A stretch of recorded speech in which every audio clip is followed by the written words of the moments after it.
الحمد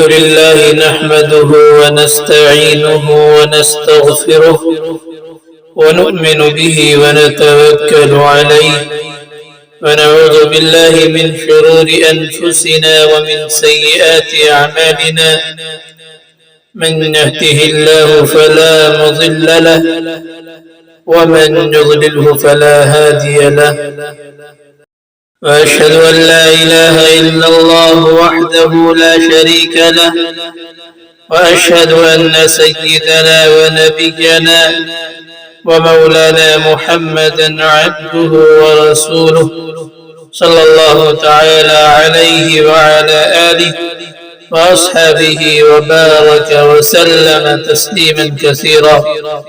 أما بعد، فأعوذ بالله من الشيطان الرجيم. بسم الله الرحمن الرحيم. إن عدة الشهور عند الله 12 شهرا في كتاب الله يوم خلق السماوات والأرض منها 4 حرم. آمنت بالله، صدق الله مولانا العظيم وصدق رسوله النبي الكريم ونحن على ذلك من الشاهدين والشاكرين والحمد لله رب العالمین. بزرگان محترم اور برادران عزیز، آج محرم کی 7ویں تاریخ ہے اور 3 دن کے بعد انشاءاللہ تعالی عاشورہ کا مقدس دن آنے والا ہے. یوں تو سال کے 12 مہینے اور ہر مہینے کے 30 دن اللہ تعالیٰ کے پیدا کیے ہوئے ہیں، لیکن اللہ جل شانہ نے اپنے فضل و کرم سے پورے سال کے بعد ایام کو خصوصی فضیلت عطا فرمائی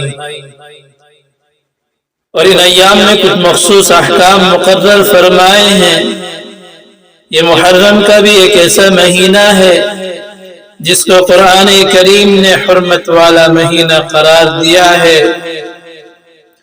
جو آیت میں نے آپ کے سامنے تلاوت کی ہے اس میں اللہ تعالی نے یہ بتلا دیا کہ 4 مہینے ایسے ہیں جو حرمت والے ہیں، ان میں سے ایک محرم کا مہینہ ہے. خاص طور پر محرم کی 10ویں تاریخ، جس کو عام طور پر عاشورہ کہا جاتا ہے، جس کے معنی ہے 10واں دن.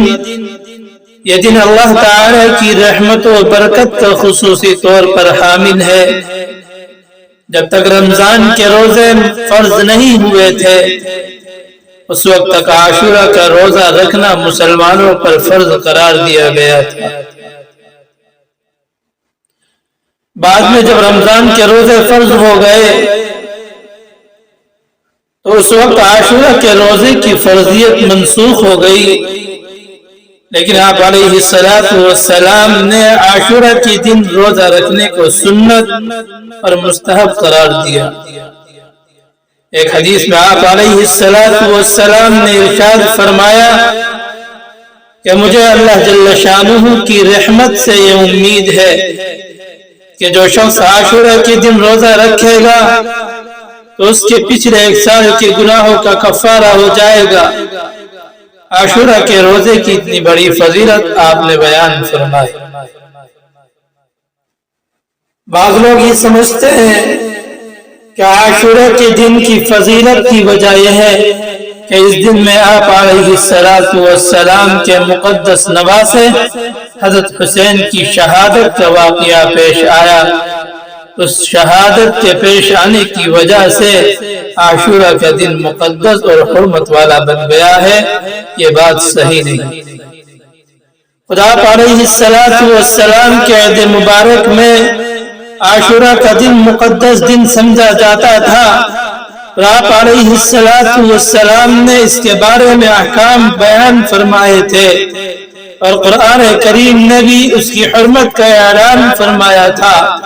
جبکہ حضرت حسین رضی اللہ تعالی عنہ کی شہادت کا واقعہ آپ علیہ السلام کی وفات کے تقریباً 60 سال کے بعد پیش آئے۔ لہذا یہ بات درست نہیں کہ عاشورہ کی حرمت اس واقعے کی وجہ سے ہے، بلکہ حضرت حسین رضی اللہ تعالی عنہ کی شہادت کا اس روز واقع ہونا یہ حضرت حسین کی مزید فضیلت کی دلیل ہے کہ اللہ تعالیٰ نے ان کو شہادت کا مرتبہ اس دن میں عطا فرمایا جو پہلے ہی سے مقدس اور محترم چلا رہا تھا۔ بہرحال یہ عاشورہ کا دن ایک مقدس دن ہے۔ میرے عزیزو، اس دن کے مقدس ہونے کی وجہ کیا ہے یہ اللہ تعالیٰ ہی بہتر جانتے ہیں۔ اس دن کو اللہ تعالیٰ نے دوسرے دنوں پر کیا فضیلت دی ہے اور اس دن کا کیا مرتبہ رکھا ہے اللہ تعالیٰ ہی بہتر جانتے ہیں، ہمیں تحقیق میں پڑھنے کی ضرورت نہیں ہے۔ بعض لوگوں میں یہ بات مشہور ہے کہ جب حضرت آدم علیہ السلام دنیا میں اترے تو وہ عاشورہ کا دن تھا۔ جب نوح علیہ السلام کی کشتی طوفان کے بعد خشکی میں اتری تو وہ عاشورہ کا دن تھا۔ حضرت ابراہیم علیہ السلام کو جب آگ میں ڈالا گیا اور اس آگ کو اللہ تعالیٰ نے ان کے لیے گلے گلزار بنایا تو وہ عاشورہ کا دن تھا، اور قیامت بھی عاشورہ کے دن قائم ہوگی۔ یہ باتیں لوگوں میں مشہور ہیں لیکن ان کی کوئی اصل اور بنیاد نہیں، کوئی صحیح روایت ایسی نہیں ہے تو یہ بیان کرتی ہو کہ یہ واقعات عاشورہ کے دن پیش آئے تھے۔ حضرت موسیٰ علیہ السلام کو فرعون سے نجات ملی، صرف ایک روایت میں ہے کہ جب حضرت موسیٰ علیہ السلام کا مقابلہ فرعون سے ہوا اور پھر حضرت موسیٰ علیہ السلام دریا کے کنارے پر پہنچ گئے اور پیچھے سے فرعون کا لشکر آ گیا تو اللہ تعالیٰ نے اس وقت حضرت موسیٰ کو حکم دیا کہ اپنی لاٹھی دریا کے پانی پر ماریں۔ اس کے نتیجے میں دریا میں 12 راستے بن گئے اور ان راستوں کے ذریعے حضرت موسیٰ کا لشکر دریا کے پار چلا گیا۔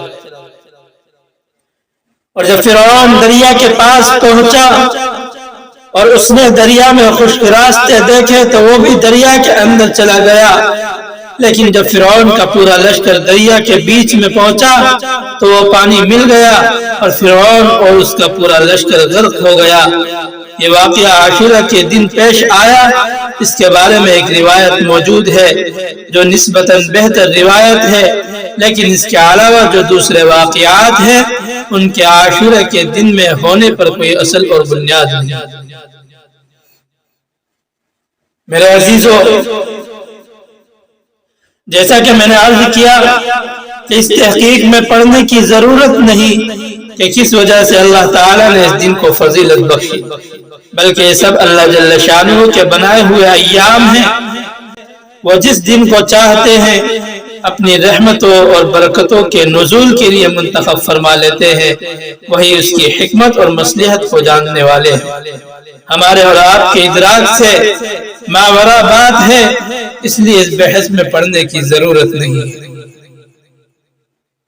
البتہ اتنی بات ضروری ہے کہ جب اللہ تعالیٰ نے اس دن کو اپنی رحمت اور برکت کے نزول کے لیے منتخب کر لیا تو اس کا تقدس یہ ہے کہ اس دن کو اس کام میں استعمال کیا جائے جو کام آپ علیہ السلام کی سنت سے ثابت۔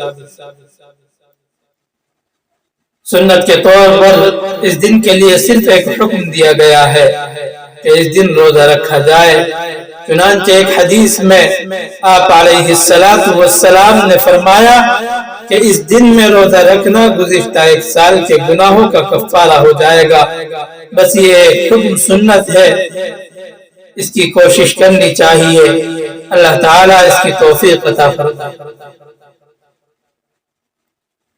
میرے عزیزو، اس میں ایک مسئلہ اور بھی ہے، وہ ہے کہ آپ علیہ السلام کی حیات طیبہ میں جب بھی عاشورہ کا دن آتا تو آپ علیہ السلام روزہ رکھتے، لیکن وفات سے پہلے جو عاشورہ کا دن آیا تو آپ علیہ السلام نے عاشورہ کا روزہ رکھا اور ساتھ میں ارشاد فرمایا کہ 10 محرم کو ہم مسلمان بھی روزہ رکھتے ہیں اور یہودی بھی روزہ رکھتے ہیں، اور یہودیوں کے روزہ رکھنے کی وجہ وہی تھی کہ اس دن میں چونکہ بنی اسرائیل کو اللہ تعالیٰ نے موسیٰ علیہ السلام کے ذریعے فرعون سے نجات دی تھی، اس کے شکرانے کے طور پر یہودی اس دن روزہ رکھتے تھے۔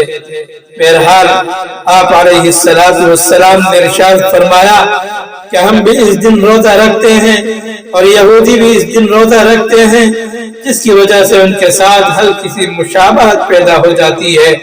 اس لیے اگر میں آئندہ سال زندہ رہا تو صرف عاشورہ کا روزہ نہیں رکھوں گا، بلکہ اس کے ساتھ ایک روزہ اور ملاؤں گا، 9 محرم یا 11 محرم کا روزہ بھی رکھوں گا تاکہ یہودیوں کے ساتھ مشابہت ختم ہو جائے۔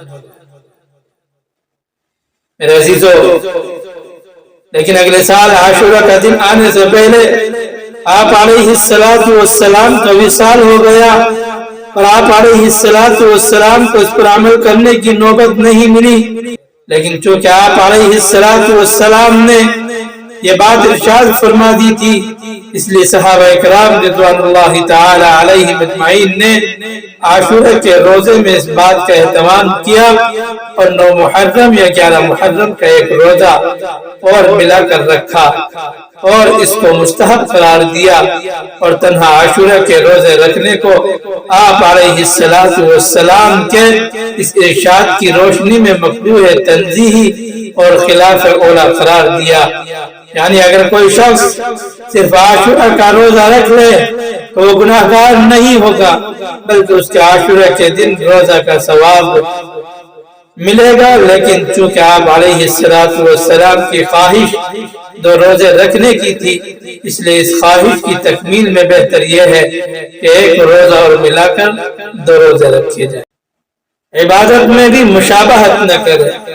آپ علیہ السلام کے اس ارشاد میں ہمیں ایک سبق اور ملتا ہے، وہ یہ کہ غیر مسلموں کے ساتھ ادنا مشابہت بھی آپ علیہ السلام نے پسند نہیں فرمائی، حالانکہ وہ مشابہت کسی برے اور ناجائز کام میں نہیں تھی، بلکہ ایک عبادت میں مشابہت تھی کہ اس دن جو عبادت وہ کر رہے ہیں ہم بھی اس دن وہی عبادت کر رہے ہیں، لیکن آپ علیہ السلام نے اس کو بھی پسند نہیں فرمایا۔ کیوں؟ اس لیے کہ اللہ تعالیٰ نے مسلمانوں کو جو دین عطا فرمایا ہے وہ سارے ادیان سے ممتاز ہے اور ان پر فوقیت رکھتا ہے، لہذا ایک مسلمان کا ظاہر اور باطن بھی غیر مسلم سے ممتاز ہونا چاہیے۔ اس کا طرز عمل، اس کی چال ڈھال، اس کی وضاحت، اس کا سراپا، اس کے اعمال، اس کے اخلاق، اس کی عبادتیں وغیرہ ہر چیز غیر مسلموں سے ممتاز ہونی چاہیے۔ چنانچہ احادیث میں احکام جا بجا ملیں گے جس میں آپ علیہ السلام نے فرمایا کہ غیر مسلموں سے الگ طریقہ اختیار کرو۔ مثلا فرمایا خالف المشرکین، یعنی مشرکین جو اللہ تعالیٰ کے ساتھ دوسروں کو شریک ٹھہراتے ہیں ان سے اپنا ظاہر اور باطن الگ رکھو۔ میرے عزیزو، غور و فکر کرنی چاہیے، جب عبادت کے اندر اور بندگی اور نیکی کے کام میں بھی آپ علیہ السلام نے مشابہت پسند نہیں فرمائی، تو دوسرے کاموں میں اگر مسلمان ان کی مشابہت اختیار کرے تو یہ کتنی بری بات ہوگی۔ اگر یہ مشابہت جان بوجھ کر اس مقصد سے اختیار کی جائے تاکہ میں ان جیسا نظر آؤں تو یہ گناہ کبیرہ ہے۔ حضور صلی اللہ علیہ وسلم نے ارشاد فرمایا من تشبہ بقوم فہو منہم، جو شخص کسی قوم کی مشابہت اختیار کرے وہ اسی قوم کے اندر داخل ہے۔ مثلا اگر کوئی شخص انگریزوں کا طریقہ اس لیے اختیار کرے تاکہ میں دکھنے میں انگریز نظر آؤں تو یہ گناہ کبیرہ ہے، لیکن اگر دل میں یہ بات یہ نیت نہیں ہے کہ میں ان جیسا نظر آؤں بلکہ ویسے ہی مشابہت اختیار کر لی تو یہ مکروہ ضرور ہے۔ میرے عزیزو، بہرحال اس مشابہت سے بچتے ہوئے عاشورہ کا روزہ رکھنا بڑی فضیلت کا کام ہے۔ عاشورہ کے دن روزہ رکھنے کا حکم تو برحق ہے، لیکن روزے کے علاوہ عاشورہ کے دن لوگوں نے جو اعمال اختیار کر رکھے ہیں ان کی قرآن کریم اور سنت میں کوئی بنیاد نہیں۔ مثلا بعض لوگوں کا خیال یہ ہے کہ عاشورہ کے دن کھچڑا پکنا ضروری ہے، اگر کھچڑا نہیں بنایا تو عاشورہ کی فضیلت ہی حاصل نہیں ہوگی۔ اس قسم کی کوئی بات نہ تو آپ علیہ السلام نے بیان فرمائی اور نہ ہی صحابہ اکرام رضوان اللہ تعالی علیہم اجمعین نے اور تابعین نے اور بزرگان دین نے اس پر عمل کیا۔ صدیوں تک اس عمل کا کہیں وجود نہیں۔ میرے عزیزو، ہاں ایک ضعیف اور کمزور حدیث ہے، مضبوط حدیث نہیں ہے۔ اس حدیث میں آپ علیہ السلام کا ارشاد منقول ہے کہ جو شخص عاشورہ کے دن اپنے گھر والوں پر اور ان لوگوں پر جو اس کے عیال میں ہیں، مثلا اس کی بیوی، بچے، گھر کے ملازم وغیرہ، ان کو عام دنوں کے مقابلے میں عمدہ اور اچھا کھانا کھلائے اور کھانے میں وسعت اختیار کرے تو اللہ تعالیٰ اس کی روزی میں برکت عطا فرمائیں گے۔ یہ حدیث اگرچہ سند کے اعتبار سے مضبوط نہیں ہے، لیکن اگر کوئی شخص اس پر عمل کرے تو کوئی مذائقہ نہیں، بلکہ اللہ تعالیٰ کی رحمت سے امید ہے کہ اس عمل پر جو فضیلت بیان کی گئی ہے وہ انشاءاللہ حاصل ہوگی۔ لہذا اس دن گھر والوں پر کھانے میں وسعت کرنی چاہیے۔ اس کے آگے لوگوں نے جو چیزیں اپنی طرف سے گھڑ لی ہے ان کی کوئی اثر اور بنیاد نہیں۔ میرے عزیزو، قرآن کریم نے جہاں حرمت والے مہینوں کا ذکر فرمایا ہے اس جگہ پر ایک عجیب جملہ ارشاد فرمایا کہ فَلَا تَظْلِمُوا فِيهِنَّ أَنفُسَكُمْ، یعنی ان حرمت والے مہینوں میں تم اپنی جانوں پر ظلم نہ کرو۔